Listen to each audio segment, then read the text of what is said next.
Olá a todos, sejam bem-vindos a mais uma aula do meu curso de PHP 7 e MVC. Nessa aula nós vamos aprender aí a como criar o nosso primeiro método, ou seja, a nossa primeira função que vai ser responsável por carregar e interpretar as nossas URLs. Eu vou criar o nosso método aqui dentro da nossa classe rota, aqui dentro das chaves. Então, para criar um método, eu utilizo a palavra reservada public ou private, ou protected, dependendo aí do que a gente quer. Portanto, eu vou criar aqui o nosso método utilizando a palavra public, para você entender um pouquinho, e utilizo a outra palavra reservada, function. Então, eu dou o nome aí do meu método. Neste caso, eu vou dar o simples nome de URL. Coloco parênteses. Dentro desses parênteses poderia ter variáveis que serviriam de parâmetros, no entanto, vai ficar vazio. E entre chaves, aqui, entre essas chaves, eu vou colocar o que a minha função vai fazer, ou seja, o que este meu método aqui vai fazer, vai realizar. Neste caso, eu vou simplesmente dar aqui um echo, método carregado, ponto e vírgula aqui no final. Vou salvar este arquivo. Bom, existem aí duas formas de chamar esse método. Fora dessa classe aqui, se ele estiver no formato público, então eu posso vir aqui no meu index, a gente vai ver isso mais, é só rapidamente aqui. Então, através da minha variável rota, que está instanciando ali a nossa classe, rotas, coloco aí um tracinho, sinalzinho de maior, então eu chamo a minha função pública. Todas as funções que eu tiver dentro daquela classe, dentro dessa classe rota, eu posso chamar agora. No caso, eu só tenho uma lá, URL, e posso chamar assim, ponto e vírgula aqui no final. É obrigatório ter os parênteses aqui, Ctrl S. Se eu vier aqui no nosso navegador agora e carregar, perceba que ele mostrou ali tudo junto, mas mostrou ali que o nosso método foi carregado, ou seja, a nossa função foi carregada. Então essa aqui é uma forma de você carregar o método quando ele está como público. Se você vier aqui, em lugar de público, colocar private, ao colocar private aqui, isso quer dizer que esse método aqui só pode ser acessado por essa classe. Então se eu salvar agora, voltar lá e atualizar, perceba que nós temos um erro, dizendo que o método URL da nossa classe rota, ele é um método privado. Então deixa eu voltar aqui no nosso arquivo index e apagar aqui, somente para você entender, isso aí é importante, a gente vai utilizar bastante. E outra forma da gente carregar o nosso método aqui dentro da nossa classe é aqui no nosso construtor.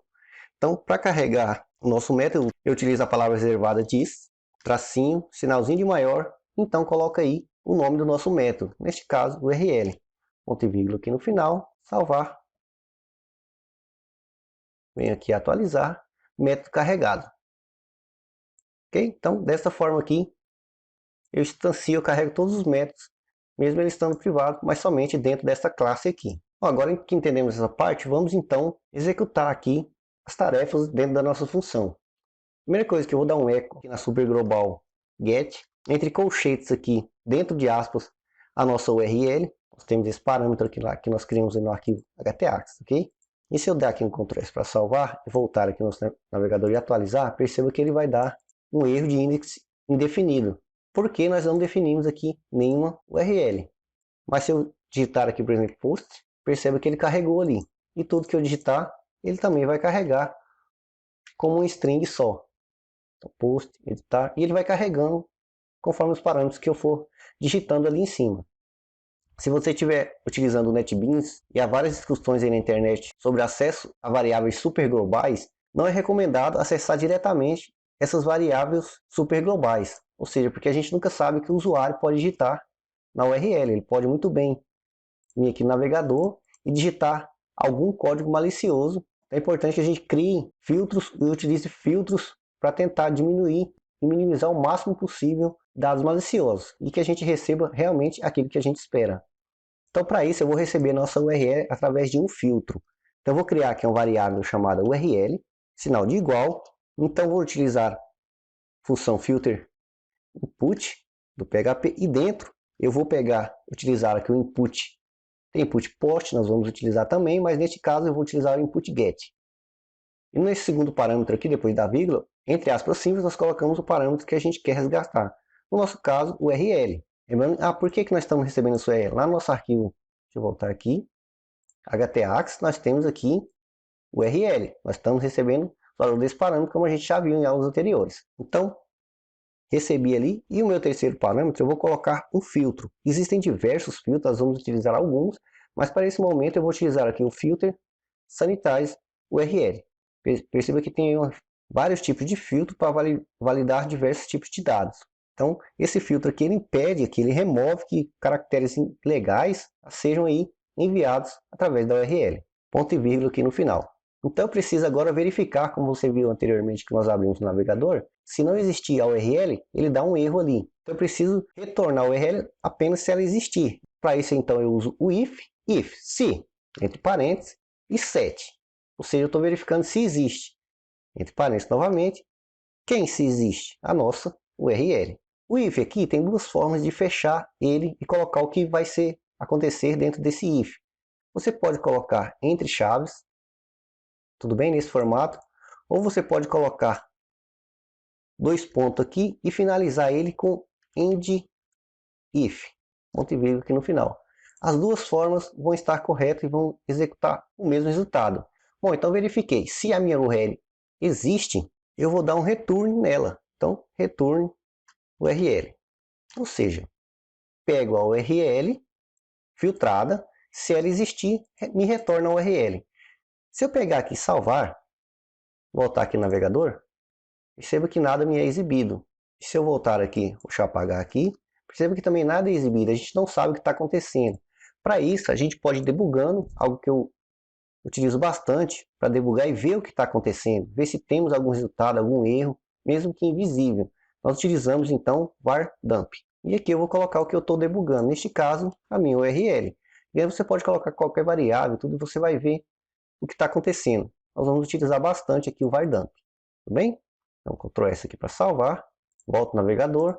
Perceba que agora eu tenho nulo, ou seja, eu não tenho uma URL setada. Mas se eu pegar aqui e colocar, por exemplo, post, perceba que ele me retornou que está vindo aqui do tipo string post.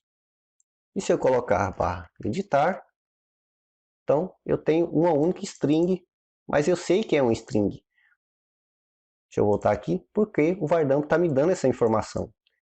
Bom, como eu tenho um string, eu não tenho como formar uma URL através dessa string, porque ela é junta.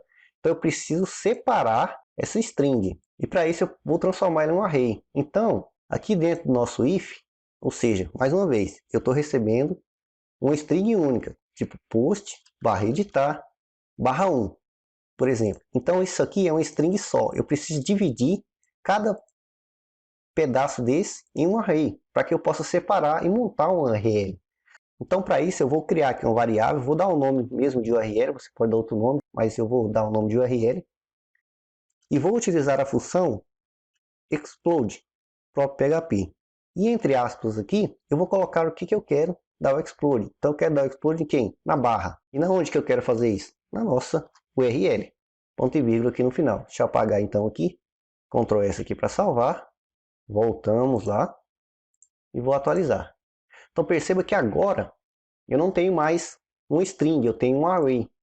Um array com 2 aqui, temos o índice 0, o array começa com o índice 0 e o índice 1.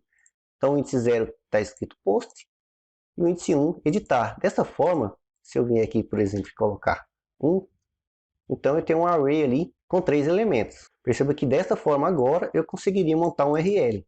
No entanto, nós não podemos jamais confiar no que os usuários digitam aqui, porque pode ser que ele siga um link corretamente e não vá tentar mudar nada aqui, mas se ele colocar uma barra aqui, por exemplo, e der Enter, perceba que ele criou aqui para mim mais um elemento, agora temos 4, e ele está vazio. Se eu coloco ali também espaços, ele volta. Então, dependendo aqui, a gente tem que prevenir barra, espaços, para que realmente seja digitado e venha somente aquilo que a gente quer. Então, eu vou voltar aqui no nosso método e vou implementar uma função para minimizar isso aí, para nos ajudar com isso. Então eu vou pegar aqui a nossa URL igual, ou seja, vou utilizar a função, a primeira função trim. Essa função trim, o que ela faz? Ela retira os espaços do início e do final da string. Ela vai nos entregar, ou seja, a string que a gente recebia ali, sem espaços, parênteses. E aqui dentro eu também posso utilizar outras funções em conjunto com ela. Então vou utilizar a rtrim. Essa função rtrim, o que ela vai fazer? Ela vai retirar os espaços em branco ou outros caracteres ali do final da string, para não dar aqueles erros de criar mais elementos aí no nosso array, retornando um string inválido e podendo dar vários tipos de erros diferentes aí no nosso sistema. Então essas funções aqui eu vou utilizar aonde? Na nossa URL. E como segundo parâmetro aqui, eu posso colocar onde elas devem ser aplicadas, né? Então eu posso colocar, por exemplo, a barra, para que elas sejam aplicadas ali, ponto e vírgula aqui no final. Então posso juntar tudo aqui, Ctrl S aqui para salvar, posso voltar aqui, e lembra que eu coloquei uma barra aqui, ele criou outro espaço, mas se eu colocar uma barra agora, perceba que ele não altera aqui. Mas se eu colocar um valor, aí sim ele cria. Bem, se eu apagar, ele volta para 3 e por aí vai. Bom, isso é só uma prevenção e é importante que sempre façamos isso. Então essa aqui é uma das formas de se recuperar uma URL. Existem diversas outras formas de fazer a mesma coisa, isso é o que eu acho lindo na programação. A minha ideia é uma, a sua pode ser outra, a de outro programador pode ser outra. Enfim, caso você tenha alguma ideia mais fácil, que chegue no resultado melhor ainda, compartilhe conosco. Então é isso aí, espero que vocês tenham gostado e até a próxima aula.